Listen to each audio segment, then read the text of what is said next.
সকাল থেকেই আকাশে উড়ছে বড় বড় দুটি উন্নত মানের ড্রোন। ঘটনায় ব্যাপক কৌতূহল সৃষ্টি হয় প্রশাসনিক মহলে। মঙ্গলবার এমনই ড্রোন ওড়ার চিত্র ধরা পড়ে রেলের নিরাপত্তা কর্মীদের ক্যামেরায়। তারপরে এনজেপি এলাকায় পড়ে যায় শোরগোল। কোথা থেকে কারা কারা এই ড্রোন ওড়াচ্ছে তা নিয়ে শুরু হয় খোঁজ খবর। অবশেষে রেল কর্তৃপক্ষ দ্বারস্থ হয় এনজেপি থানার। এনজেপি থানার সাদা পোশাকের পুলিশ ঘটনার তদন্ত শুরু করে। দীর্ঘ প্রচেষ্টার পর অবশেষে প্রায় ঘন্টা দুয়েকের প্রচেষ্টায় ফুলবাড়ি টি পার্কের সামনে থেকে ড্রোন ওড়ানোর অপরাধে আটক করা হয় 5 জন ভিন রাজ্যবাসীকে। মূলত ভারতের সাথে বর্তমানে সম্পর্কে টানাপোড়েন চলছে প্রতিবেশী বাংলাদেশের। ইতিমধ্যে নিরাপত্তা নিয়ে বেশ কিছু পদক্ষেপ গ্রহণ করেছে ভারত। চলছে কাঁটাতারের বেড়া লাগানোর কাজ। অন্যদিকে বাংলাদেশের গা ঘেঁষে পশ্চিমবঙ্গ অবস্থিত হওয়ায় নিরাপত্তা নিয়ে কোনো খামতি রাখতে নারাজ Bharat.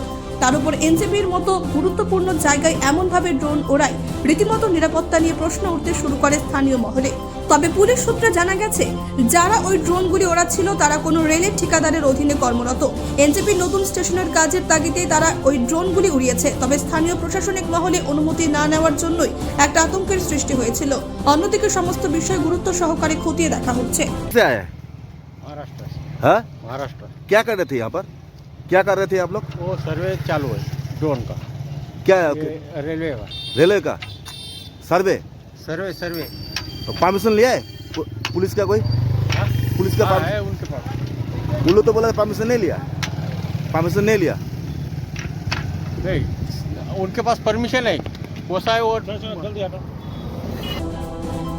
Bureau report, news capsule.